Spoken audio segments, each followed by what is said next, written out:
what else I would like to give up? Feeling under the weather. Raise your hand if you have been feeling under the weather. I feel y'all. If you're like me, you may be asking yourself on a daily basis, is this allergies? Oh no, am I getting a cold? Is it the COVID? The flu?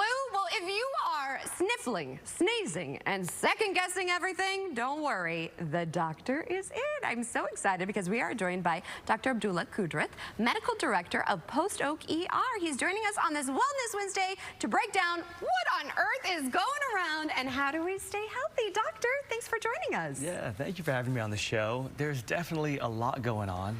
And when you ask the question about allergies versus a viral illness, yes, it is almost impossible for even a doctor to tell at first, really? Because they share a lot of the similar symptoms when you think about a runny nose, scratchy throat, sneezing, congestion.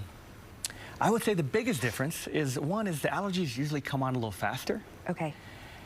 And it doesn't have fever and body aches. That's good to know. So if you start having fever and it's not responding to your allergy medicine, then there's a good chance you probably came down with something, one of the viruses. This year in particular has been a pretty bad flu season, and it's continuing even after the holidays. That's what I was wondering. So my house, I feel like we just can't stay healthy. And then one gets down and then another, and you're just not feeling great. And my husband wasn't feeling good. I said, you've got to take a flu test, but he's negative for everything. But he came down with a really bad fever for about a day. So how do we know, what should we do? And when do we go to the doctor and when do we just get over the counter? Yeah, and it's tricky. And thankfully we do have more modern tools now, these last few years, that can help. But when you think it's allergies, you can take an antihistamine. Okay. The earlier you take it, the better, because if you wait for it to get more severe, it takes longer for that antihistamine to try to work. Oh.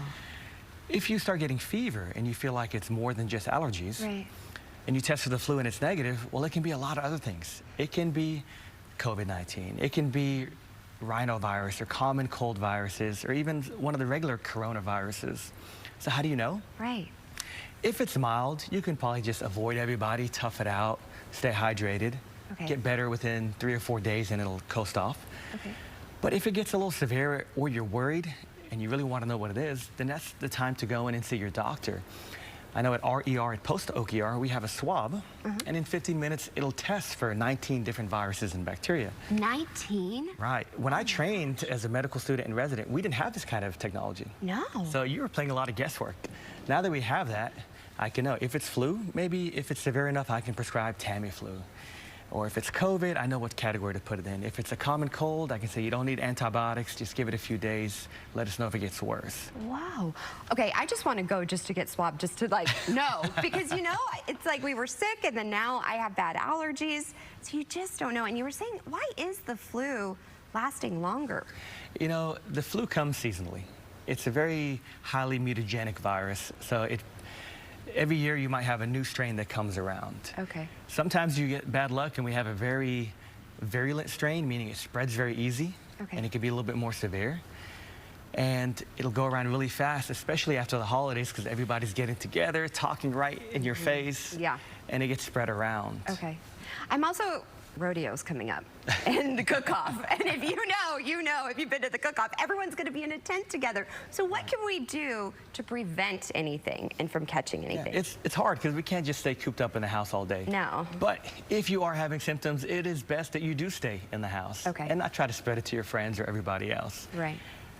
But sometimes people don't know. So when you're out and you're shaking hands with people, keep some hand sanitizer or wash your hands frequently. Definitely don't touch people's hands and then touch your nose or your eyes or your face, because that's how you do direct contact. Okay. And my rule of thumb is if I'm talking to somebody and I could feel their breath, they're standing too close to me. Ew, I don't like that. That just gave me the ick. And then you know, I'm like, man, if they're sick, I am totally getting sick right now. So I'll slowly take a few steps back and turn my face a little bit the other way.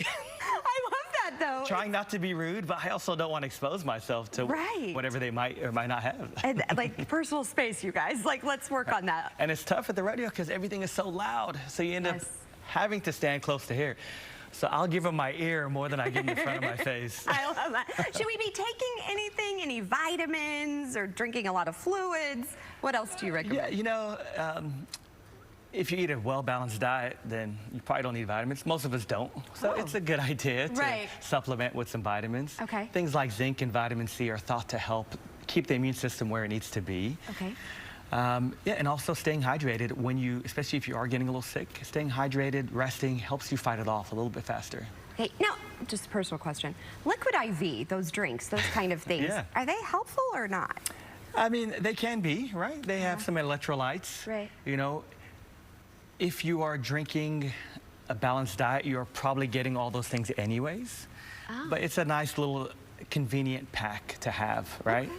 I can't say you need it.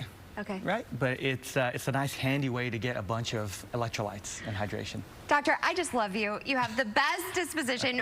I know I want to get that swab just to knock everything out. Tell everybody how we can make an appointment with you. Yeah, well, you know, I'm at Post Oak ER, and we're an emergency room, so you don't need an appointment. We're open 24/7.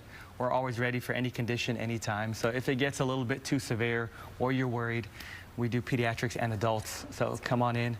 It is really handy to have that swab that gives you the answer using PCR technology, which is the highest accuracy, 99% accuracy, within 15 minutes. Pretty cool. All right, I'll be seeing you soon.